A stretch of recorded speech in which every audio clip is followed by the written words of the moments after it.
भाई, बायो पढ़ने का तरीका क्या होना चाहिए? सबसे पहले तो बायो में क्वेश्चंस लगाओ, लेकिन लिमिटेड लगाओ। मतलब ये कुछ लोग होता है ना, इधर उधर की किताबें लगाते रहे, यूजलेस, बिल्कुल नहीं लगाना चाहिए।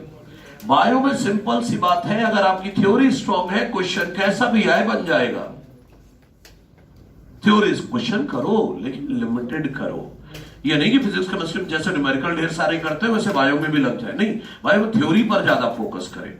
अगर थ्योरी आती है तो क्वेश्चन बनेंगे। मैं सिंपल सा लॉजिक देता हूं लोगों को। आपने मान लो बहुत मेहनत करी, 1,00,000 क्वेश्चन प्रैक्टिस कर लिए बायो के। अब उन 1,00,000 क्वेश्चन में से कितने क्वेश्चन आ जाएंगे नीट में? एक भी आने के चांस रेयरेस्ट ऑफ रेयर है, एक भी आने के। लेकिन उस 1,00,000 क्वेश्चन प्रैक्टिस के दौरान में अगर आपने थ्योरी पढ़ी होती तो मैक्सिमम क्वेश्चन करके आते। तो बायो में थ्योरी पर ज्यादा फोकस करें, क्वेश्चन करें, लेकिन लिमिटेड करें। बायो को पढ़ने की बात जहां तक की है, देखो मान लो 1.5-2 घंटे आपने पढ़ लिया। 1.5-2 घंटे पढ़ने के बाद एक ब्रेक लें 15 से 20 मिनट का। 1.5-2 घंटे पढ़ लिया, 15-20 मिनट का ब्रेक लें। चाय, कॉफी, बिस्किट, जो खाना पीना है खाओ, और उस दौरान सोचो कि इन 1.5-2 घंटे में मैंने क्या पढ़ा है, मुझे क्या याद है। ट्राई टू रिकॉल करना है कि मैंने क्या पढ़ा है, मुझे क्या याद है। नहीं, दिमाग में ना चलाओ, क्योंकि दिमाग में चलाता है इंसान तो इधर उधर भी सोचने लगता है। अब तो बोलना शुरू कर दो, मैंने ये पढ़ा, फिर ये पढ़ा, फिर ये पढ़ा। नहीं बोल पा रहे, आईने के सामने खड़े हो जाओ, टहलते हुए आईने के सामने खड़े होकर बोलना शुरू कर दो। मैंने ट्रांसलेशन में पहले ये हुआ था, फिर ये हुआ था, फिर ये भूल गया यार क्या हुआ था, फिर ये हुआ, फिर ये हुआ, फिर ये इधर का भूल गया। आप इसके बाद जो जो भूल गए उसे दोबारा देख लो। 2-4 पॉइंट भूले होगे, दोबारा देख लो। ये जो 2-4 पॉइंट अभी अभी आप भूले थे ना, इसे जब दोबारा देखोगे ना, अब दोबारा कभी नहीं भूलोगे। पता है क्यों? क्योंकि अब ये एक घटना से जुड़ चुकी है, एक इवेंट से जुड़ चुका है कि जब मैंने पढ़ा था ना तो ये लाइन भूल गया था, तो लंबे समय तक याद रहेगा। ठीक, एक बार अब रिकॉल करके आप अपना दूसरा टॉपिक पढ़ो। उसमें भी कोई भी टॉपिक पढ़ो, रिकॉल जरूर करो ब्रेक लेकर। इसके बाद बायो की आगे की बात करता हूं। मॉर्निंग ब्रेकफास्ट किया। अब ब्रेकफास्ट के दौरान ब्रेकफास्ट खाते जाओ और सोचो कल रात में क्या पढ़ा था बायो में, मुझे क्या याद है।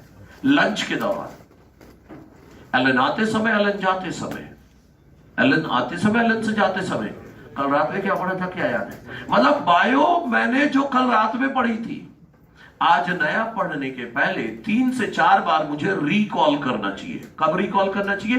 पढ़ाई वाले टाइम पे नहीं। ब्रेकफास्ट कर रहा हूं, लंच कर रहा हूं, डिनर कर रहा हूं, उस समय तो पढ़ाई नहीं चल रही ना, उस समय दिमाग में रिकॉल करना है। पढ़ाई का टाइम नहीं वेस्ट करना है, जो एक्स्ट्रा टाइम है उस पर करना है। अगर 3 से 4 बार रिकॉल कर लिया ना, तो आपकी मेमोरी स्ट्रांग हो जाएगी उस टॉपिक के लिए। इमेजेस के फॉर्म में डाटा सेव होगा आपके ब्रेन में। जैसे क्वेश्चन पढ़ोगे पूरा डाटा सामने होगा कि ये था, इस टॉपिक में मैंने ये पढ़ा था, हाँ ये आंसर होगा। एक परफेक्शन। मैं कई बच्चों को ऐसा जानता हूं जो कभी भी 260-70 से ऊपर नहीं गए। 3 हफ्ते का जो ये गैप होता है उसमें रिकॉल कर करके वो 310, 320, 340 तक गए, एक माइनर में ही। इतना इंपैक्ट होता है रिकॉल करने का। एक काम बता दिया मैंने। दूसरा काम, टेस्ट में जब भी आसान क्वेश्चन आए उसे 2 बार पढ़े फिर आंसर दे, क्योंकि मैक्सिमम निगेटिव आसान क्वेश्चन होते हैं, क्योंकि हम इग्नोर करते हैं उन्हें। जबकि आसान क्वेश्चन भी 4 नंबर देकर जाएगा, टफ क्वेश्चन भी 4 नंबर ही देकर जाएगा। 2 बात हो गई। तीसरी बात, जब टेस्ट दे रहे हैं 10 क्वेश्चन, सोचो आप पेपर खोले और 10 क्वेश्चन ऐसे आ गए शुरुआत में ही, हिल ही नहीं रहे आपसे। अब आप खत्म, यही बोलोगे ना कि अब तो गया। लेकिन हो सकता है 170 क्वेश्चन ऐसे हो जो फटाफट आपसे हो रहे होंगे, लेकिन अगर उन 10 क्वेश्चन को देख लिया तो हो गया गड़बड़। तो इसीलिए मैं बोलता हूं 10 क्वेश्चन लगातार आसान आ जाए तो ज्यादा खुश नहीं हो जाना है, क्योंकि खुशी से भी गलत करके आओगे।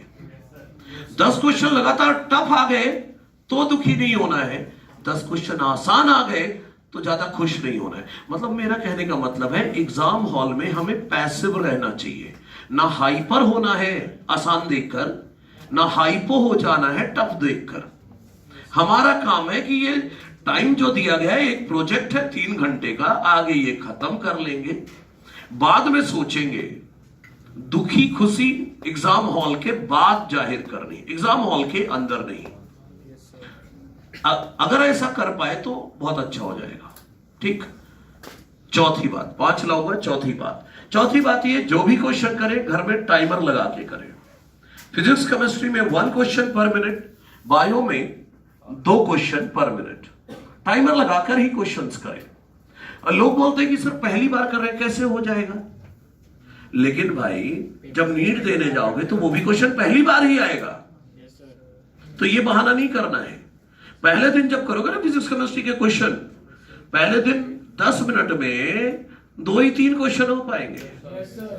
लेकिन फायदा क्या होगा? देखो, पहले दिन 2-3 हुए, टाइमर पक्का सामने रखो और जानबूझ के हर क्वेश्चन के बाद देखते रहो कि कितना टाइम हो गया। तो जो नर्वसनेस एग्जाम हॉल में होती है ना कि टाइम खत्म हो रहा है, वो घर में फील होगा। पहले दिन 3 होंगे, अगले दिन 4 होंगे। इसे हमें 10 तक लेकर जाना है फिजिक्स केमिस्ट्री में। बायो में 10 मिनट में 20 क्वेश्चन तक जाना है। तो वो जो नर्वसनेस एग्जाम हॉल में हर 3 हफ्ते में एक बार फील करते हो आप, 3 हफ्ते में एक बार फील करने जाते हो नर्वसनेस को। लेकिन अगर टाइमर लगा के रोज क्वेश्चन प्रैक्टिस कर रहे हो तो वो नर्वसनेस रोज फील करोगे। और जब नर्वसनेस रोज फील करोगे तो धीरे धीरे आदत पड़ जाएगी उसकी, आप इम्यून हो जाओगे, आपको कुछ अलग नहीं लगेगा। तो ये स्पीड भी बढ़ जाएगी और आपकी नर्वसनेस खत्म हो जाएगी। सही है।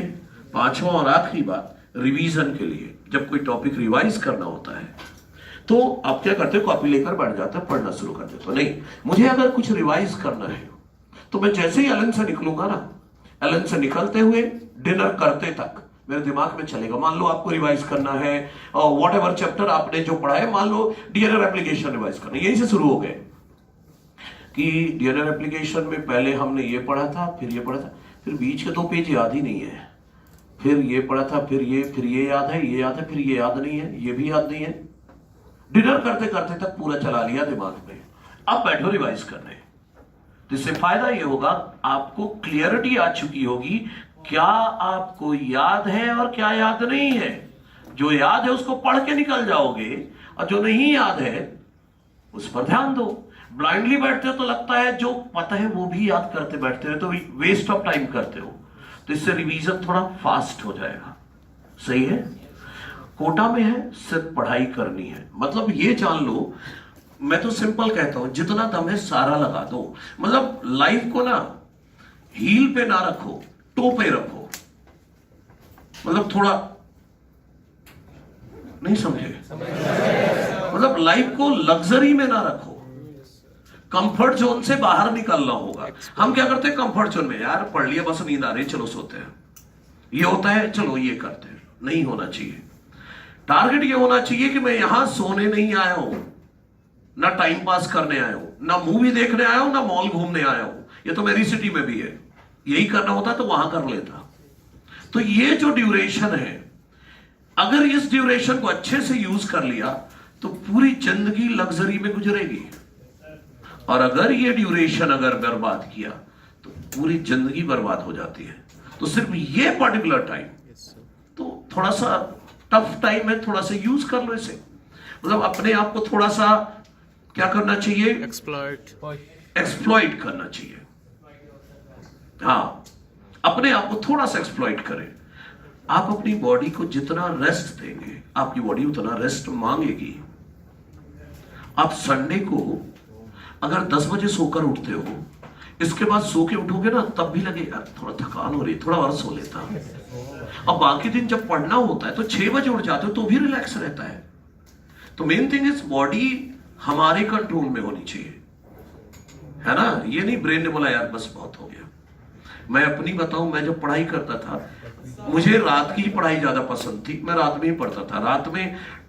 रात में जैसे मुझे पढ़ना है और नींद आ रही हो, अगर पढ़ना तो है ही है, नींद आ रही है तो मैं नील डाउन हो जाता था घुटने के बल फर्श पे। ठंड का सीजन है तो ठंड लग रही है, और नील डाउन घुटने के बल, तो घुटने में दर्द होगा, घुटने में दर्द होगा तो नींद तो उड़ जाएगी। कॉपी रख दी बेड पर, कॉपी रख दी बेड पर और घुटने के बल नील डाउन होकर फिर ऐसे करके पढ़ता था। तो उससे क्या होगा कि नींद तो गायब हो जाएगी, और जब नींद गायब हो गई तो आराम से बैठ के पढ़ लो। ठीक है? Yes sir. तो मतलब यह है कि कुछ भी करो, सिर्फ पढ़ना है, ये टाइम यूज कर लो, मतलब सिंसियरिटी आ जाए। अपन मौज मस्ती, देखो मैं कहता हूं 1 घंटे रोज निकालो मौज मस्ती के, लेकिन वो क्लास में नहीं होना चाहिए। मौज मस्ती मतलब टोटल मौज मस्ती, उस टाइम कुछ ना सोचो, लेकिन बाकी टाइम सिर्फ पढ़ाई करनी है, क्योंकि जो ऐसा करेगा वही डॉक्टर बनेगा। जब आप मौज मस्ती कर रहे हैं तो ये ध्यान रखो कि भारत में कहीं और कोई एक चैप्टर निपटा रहा है उस समय, और वो आकर आपसे ही कंपीट करने वाला है, तो कौन जीतेगा? है कि नहीं? तो सिंसियर मोड पर आ जाओ और मस्त होकर पढ़ाई करो, और जो पढ़ेगा उसका सिलेक्शन होगा, नो डाउट। मुझे हर साल विक्ट्री सेलिब्रेशन में कई ऐसे बच्चे मिलते हैं जो बिलो एवरेज होते हैं। मैं तो कभी कभी पूछ लेता हूं तू क्यों आया, बाद में पता चलता है यार गलत पूछ लिया। बोलते सेल्फी लेने के लिए आता है ना विक्ट्री सेलिब्रेशन, तो मैं बोला तू क्यों आया? सर मेरा सिलेक्शन हो गया। वो अच्छा ठीक है, फिर सेल्फी ले ले भाई। तो ये जान लो, ये सिलेक्शन किसी का भी हो सकता है। ये ना सोचे कि मेरा नहीं होगा, उसका नहीं होगा। ये रिहर्सल पेपर है, जो भी है, इनसे आपका सिलेक्शन नहीं डिसाइड होगा। सिलेक्शन डिसाइड होगा उस दिन 200 मिनट में क्या करके आओगे। मैं तो कहता हूं जितनी तरह की गलतियां होती है कर डालो, और लिख के रखते जाओ कि क्या क्या गलती कर सकते हैं हम, और सारी कर डाली, अब वहां जाकर नहीं करनी है। हर टेस्ट पेपर तभी कंप्लीट मानो, वहां से आगे टेस्ट पेपर कंप्लीट हो गया नहीं होना चाहिए। टेस्ट पेपर देखकर आने के बाद जब आंसर की मिल जाए आपको, एनालिसिस करो उसकी, कॉपी में लिख, पेज में लिखो क्वेश्चन नंबर 1 अच्छे से नहीं पढ़ा इसलिए गलत हुआ, क्वेश्चन नंबर 5 न्यूमेरिकल अप्रोच गलत लगाया, कॉन्सेप्ट गलत लगाया, क्वेश्चन नंबर ये गलती कर दी इसलिए गलत हो गया। तो पूरे 180 क्वेश्चन की एनालिसिस करके पेज में चिपका के दीवार पे लगा लो। 3 हफ्ते तक वो दिखना चाहिए आपको अगले माइनर के लिए कि पिछली बार ये गलत करके आया था, अगली बार नहीं करना है। तो जब एनालिसिस पूरी कर लो तब समझो टेस्ट पेपर पूरा हो गया, उसके पहले नहीं। सही है? Yes sir. बाकी बातें करते रहेंगे, पढ़ाई करें, है ना? Thank you so much sir.